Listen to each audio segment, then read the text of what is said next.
ഇനി അടുത്തെന്ന് പറയുന്നത് അതായത് അഗ്ലോമറേറ്റീവ് ക്ലസ്റ്ററിങ് വേറെ ക്ലസ്റ്ററിങ് ആണ്. അപ്പോൾ അത് വെച്ചിട്ട് നമ്മൾ എന്ത് ചെയ്യുക, ഡെൻഡോഗ്രാം കൺസ്ട്രക്ട് ചെയ്യേണ്ടതാണ്. അപ്പോൾ നമുക്ക് ആദ്യം ഇങ്ങനെ ഒരു ടേബിൾ തരും. ഇതിൽ ഫസ്റ്റ് ചെയ്യേണ്ട സ്റ്റെപ്പ് എന്ന് വെച്ചാൽ ഇതിൽ ഏറ്റവും 0 ഒഴിച്ച് ഏറ്റവും ചെറിയ ഡിസ്റ്റൻസ് ഏതാ നോക്കുക. ചെറിയ ഡിസ്റ്റൻസ് ഏതാ വരുന്നത്? ഈ CE ഇവിടേക്കുള്ള ഡിസ്റ്റൻസ് 2 ആണ്, ഏറ്റവും ചെറുതാണ്. അപ്പോൾ നമ്മൾ എന്ത് ചെയ്തു, ആ ക്ലസ്റ്റർ തമ്മിൽ എന്ത് ചെയ്തു, മെർജ് ചെയ്തു. അതിന് മുന്നേ ഇപ്പൊ നമുക്ക് തന്നിരിക്കുന്ന ഓരോ ക്ലസ്റ്റേഴ്സും ഓരോ പോയിന്റ്സ് ഉണ്ടല്ലോ, അത് ഓരോ ക്ലസ്റ്റേഴ്സ് ആയിട്ട് നമ്മൾ എന്ത് ചെയ്യണം, ഇതാക്കണം. അതാണ് ഇവിടെ എഴുതിയിരിക്കുന്നത്. അതായത് A ഒരു ക്ലസ്റ്റർ ആണ്, B ഒരു ക്ലസ്റ്റർ ആണ്, C ഒരു ക്ലസ്റ്റർ ആണ്. അങ്ങനെ എല്ലാതും ഓരോ ക്ലസ്റ്റർ ആയിട്ട് ആദ്യം അസ്യൂം ചെയ്യണം. എന്നിട്ട് വേണം നമ്മൾ എന്ത് ചെയ്യുന്നത്, സിയും ഇയും തമ്മിൽ മെർജ് ചെയ്യണത്. സിയും ഇയും മെർജ് ചെയ്താൽ നമുക്ക് എങ്ങനെ കിട്ടും, ഇങ്ങനെ കിട്ടും. അപ്പോൾ ഇവിടേക്കുള്ള ഡിസ്റ്റൻസ് എങ്ങനെ കാൽക്കുലേറ്റ് ചെയ്യും നമ്മൾ? അതായത് ഇപ്പോൾ സി എന്ന് പറഞ്ഞ ഇതില് ഇപ്പോൾ CEയും A തമ്മിൽ ഡിസ്റ്റൻസ് എങ്ങനെ കാൽക്കുലേറ്റ് ചെയ്യുക? അതായത് ACയും EAയും തമ്മിൽ ഡിസ്റ്റൻസ് നോക്കും. അതിലിപ്പോൾ നമ്മൾ ക്വസ്റ്റ്യനിൽ ഒരു ഇത് പറഞ്ഞിട്ടുണ്ട്, കംപ്ലീറ്റ് ലിങ്കേജ് വെച്ചാണ് നമ്മൾ എന്ത് ചെയ്യേണ്ടത്, ഈ ഒരു ക്വസ്റ്റ്യൻ ചെയ്യേണ്ടത്. കംപ്ലീറ്റ് ലിങ്കേജ് എന്ന് പറയുമ്പോൾ maximum of distance between 2 data points. അതായത് ഇപ്പോൾ ഇവിടെ നമ്മൾ നോക്കിയത് ഏതായിരുന്നു, CEയും Aയും. അപ്പോൾ CAയും EAയും. അപ്പോൾ CAയും Eയും നമ്മുടെ ഡിസ്റ്റൻസ് നമ്മൾ നോക്കുക. ഞാൻ അടുത്ത ഒരു ഫോട്ടോയിലും പറഞ്ഞിരിക്കുന്നത്. അതായത് CA തമ്മിലുള്ള ഡിസ്റ്റൻസ് 3യും EA തമ്മിലുള്ള ഡിസ്റ്റൻസ് 11 ആയിരിക്കും. 11 ആണ്. നമ്മുടെ ഈ ഒരു ടേബിൾ വെച്ച് നോക്കുകയാണെങ്കിൽ 11 ആണ്. അപ്പോൾ നമ്മൾ എന്ത് ചെയ്യുക, അതിൽ നിന്നുള്ള മാക്സിമം വാല്യൂ എടുക്കാം. അപ്പോൾ മാക്സിമം ഓഫ് 3,11. അപ്പോൾ നമുക്ക് 11 ആയിരിക്കും ഇവിടെ ഈ കോളത്തിൽ ആൻസർ വരുന്നത്. അതുപോലെ തന്നെ ബാക്കി എല്ലാതും അതുപോലെ തന്നെ മാക്സിമം കണ്ടുപിടിച്ചിട്ട് ചെയ്യാം. കംപ്ലീറ്റ് ലിങ്കേജ് എന്ന് പറയുമ്പോൾ അത് ചെയ്യാം. പിന്നെ ഈ സിംഗിൾ ലിങ്കേജ് എന്ന് പറയുമ്പോൾ ഏറ്റവും കുറവ് മിനിമം ആയിട്ടുള്ള വാല്യൂസ് എടുക്കുക. പിന്നെ ആവറേജ് കൊണ്ട് വേറെ സംഭവം കൂടി ഉണ്ട്. അപ്പോൾ അതിനെ ഞാൻ നോട്ട് അയച്ചുതരാം. അപ്പോൾ ഇതിൽ പറഞ്ഞിരിക്കുന്നത് കംപ്ലീറ്റ് ആണ്. അങ്ങനെ നമ്മൾ അത് മെർജ് ചെയ്തു.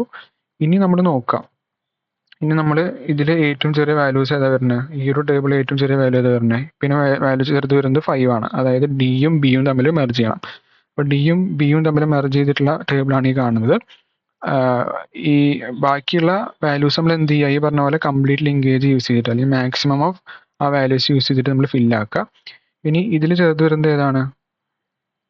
ചെറുത് വരുന്നത് BDയും Aയും. അപ്പോൾ Aയും Bയും Dയും നമ്മൾ തമ്മിൽ എന്ത് ചെയ്യുക, മെർജ് ചെയ്യുക. അപ്പോൾ മെർജ് ചെയ്യുമ്പോൾ നമുക്ക് ഇങ്ങനെ കിട്ടും, ABD ഒരു ക്ലസ്റ്ററും CE എന്ന് പറഞ്ഞിട്ട് വേറെ ക്ലസ്റ്റർ വരും.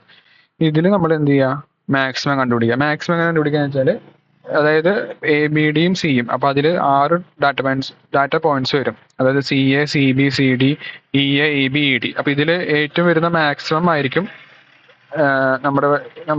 നമുക്ക് ഇത് കഴിഞ്ഞിട്ട് എന്ത് ചെയ്യണം, ഇതാണ് നമ്മുടെ ഡെൻഡോഗ്രാം എന്ന് പറയുന്നത്. അപ്പോൾ ഡെൻഡോഗ്രാം കൺസെപ്റ്റ് ചെയ്യാൻ നമുക്ക് ഏറ്റവും മാക്സിമം ആയിട്ടുള്ള വാല്യൂസ് വേണം. അപ്പോൾ അതാണ് 11 എന്ന് പറയുന്നത്. ഇനി നമുക്ക് കിട്ടിയത്, അതായത് ഇപ്പോൾ നമ്മൾ സിയും ഇയും ഫസ്റ്റ് നമ്മൾ എന്താ പറയാ, മെർജ് ചെയ്തത് ഏതായിരുന്നു, സിയും ഇയും തമ്മിലായിരുന്നു. അപ്പോൾ സിയും ഇയും തമ്മിൽ മെർജ് ചെയ്യുമ്പോൾ ഏത് വാല്യൂ വെച്ചിട്ടാണ് നമ്മൾ മെർജ് ചെയ്തത്? ഏറ്റവും ചെറിയ വാല്യൂ CE തമ്മിലെ വാല്യൂ എത്രയായിരുന്നു? 2 ആയിരുന്നു. അപ്പോൾ നമ്മൾ എന്ത് ചെയ്യുക, സിയിൽ നിന്ന് ഇയിലേക്ക് ഒരു ഗ്രാഫ് വരയ്ക്കുക. അതിന്റെ ഹൈറ്റ് എത്രയായിരിക്കും? 2 ആയിരിക്കും. ഇവിടെ നമ്മൾ 1 2 3 4 5 6 7 അപ് ടു 11 ആണ് നമ്മുടെ മാക്സിമം ഹൈറ്റ്. ഇവിടെ കിട്ടിയിരിക്കുന്ന 11 ആണ് മാക്സിമം ഹൈറ്റ്. അപ്പോൾ CE തമ്മിലുള്ള ഹൈറ്റ് എത്രയായിരിക്കും? 2 ആയിരിക്കും.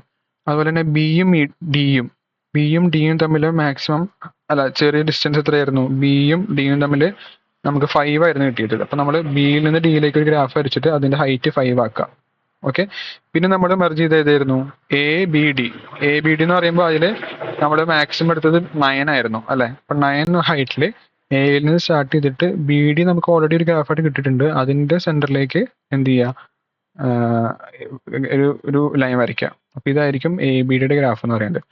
ലാസ്റ്റ് നമ്മൾ മെർജ് ചെയ്തത് ABD CE. അപ്പോൾ ABD എന്ന് പറയുന്നത് ഈ ഗ്രാഫാണ്.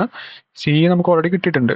അപ്പോൾ ഹൈറ്റ് 11 വരുന്ന ഒരു ഗ്രാഫിൽ ഇതിന്റെ മിഡിൽ നിന്ന് തുടങ്ങിയിട്ട് CEയുടെ മിഡിലേക്ക് ഒന്ന് അവസാനിക്കാം.